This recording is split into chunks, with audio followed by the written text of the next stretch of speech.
नमस्कार। आप सभी का स्वागत है हमारी आज की इस वीडियो में। आज की इस वीडियो में हम आपको कबीरदास जी के एक ऐसे दोहे के बारे में बताने जा रहे हैं जिस दोहे में कबीरदास जी ने जीवन की वास्तविकता और उसकी सच्चाई को बहुत ही सरल और गहरी भाषा में व्यक्त करने की कोशिश करी है। यह दोहा हमें सिखाता है कि दुख और विलाप से शक्ति कमजोर हो जाती है, जबकि हंसी और संतोष जीवन को मजबूत बनाते हैं। आत्मा और परमात्मा का संबंध प्रेम, श्रद्धा और विश्वास पर आधारित है।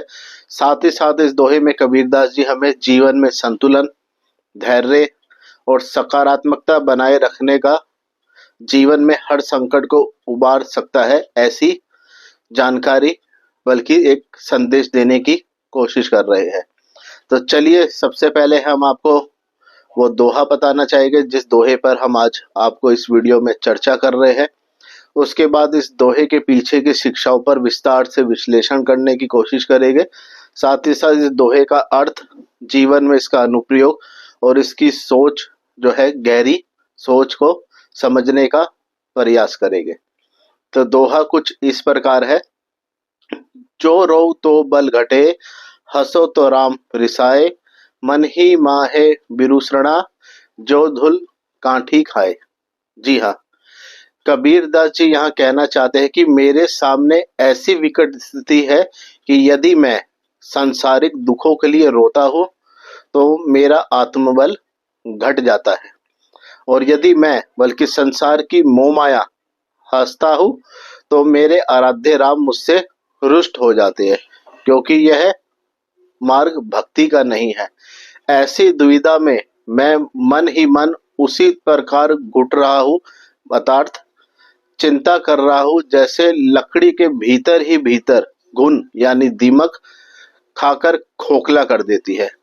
तो यहाँ जो भावार्थ बैठता है, जो कबीरदास जी कहना चाहते हैं कि यह दोहा आत्मा की उस तड़प को दर्शाता है जहाँ भक्त संसार और ईश्वर के बीच फंसा हुआ है, या मान के चलिए फंसा होता है। वह ना तो सांसारिक कष्टों पर रोककर अपनी शक्ति कम करना चाहता है और ना ही प्रभु को भूलकर दुनिया के झूठे दुखों में हंसना चाहता है। यह आंतरिक विरह और वैराग्य की स्थिति का वर्णन है। तो चलिए हम आपको इस दोहे का शब्दार्थ बताते हैं और उसके बाद बाकी सभी जानकारी।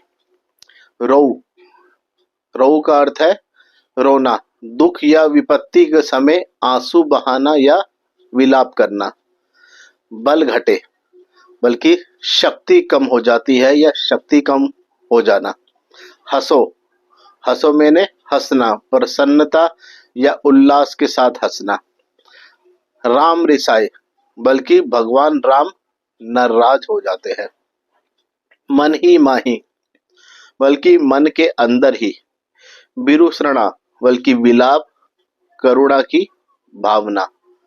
और अंतिम लाइन की जो अंतिम पंक्तियां है, जो धुड़ काठी खाए, बल्कि जैसे धुआं लकड़ी को अंदर से खा जाता है, या फिर मान के चलिए घुण या दीमक खा जाती है, तो वैसे ही ये अंदर से खोखला कर देता है।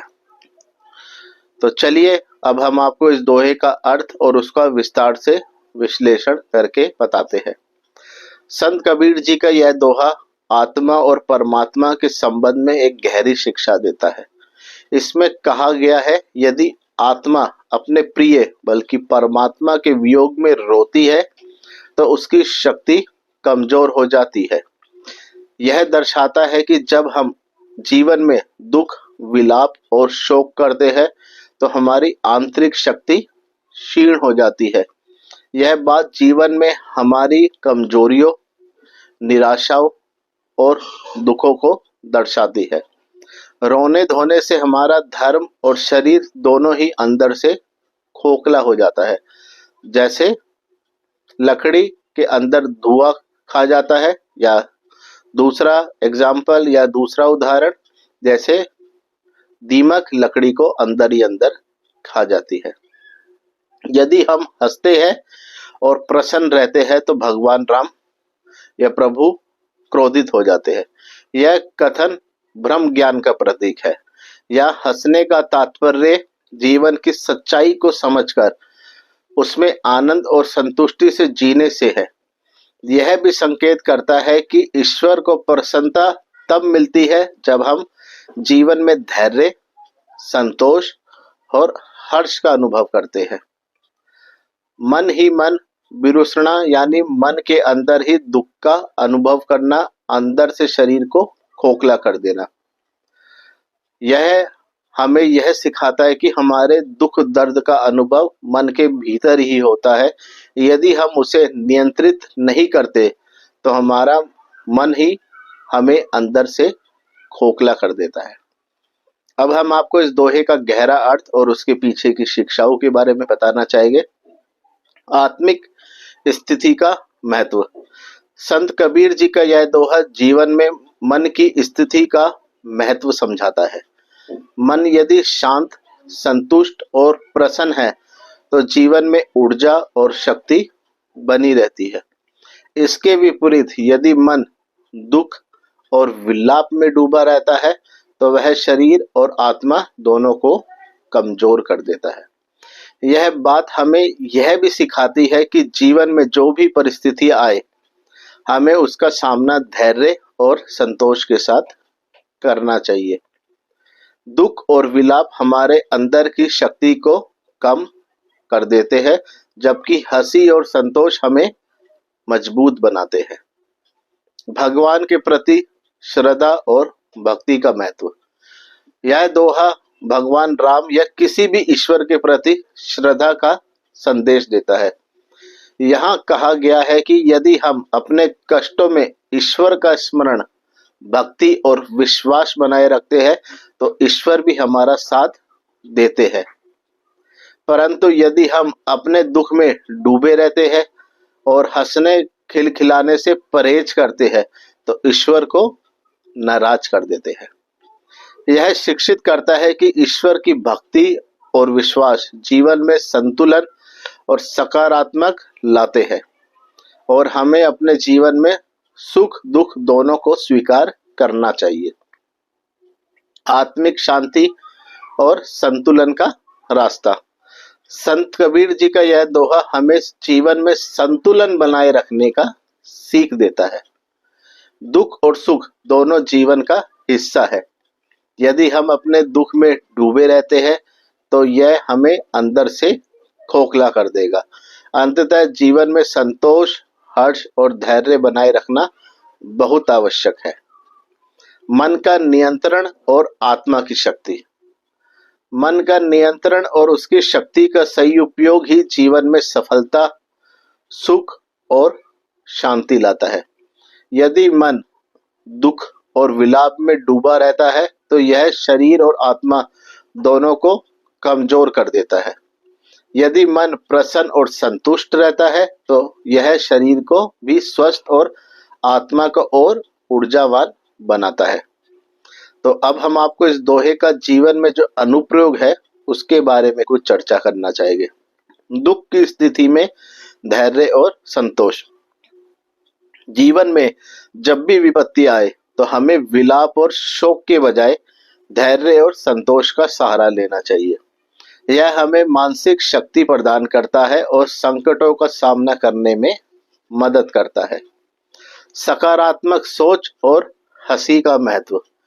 कबीर जी का यह संदेश हमें यह सिखाता है कि जीवन में हंसी, उत्साह और सकारात्मक सोच बहुत जरूरी है।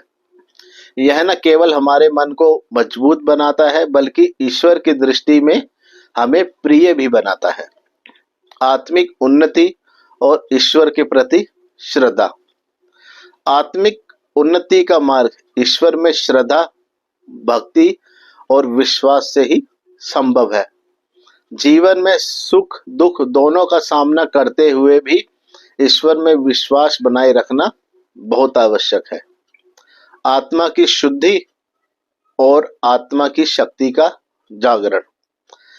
जी हाँ, आत्मा की शक्ति का जागरण ही जीवन को सफल बनाता है।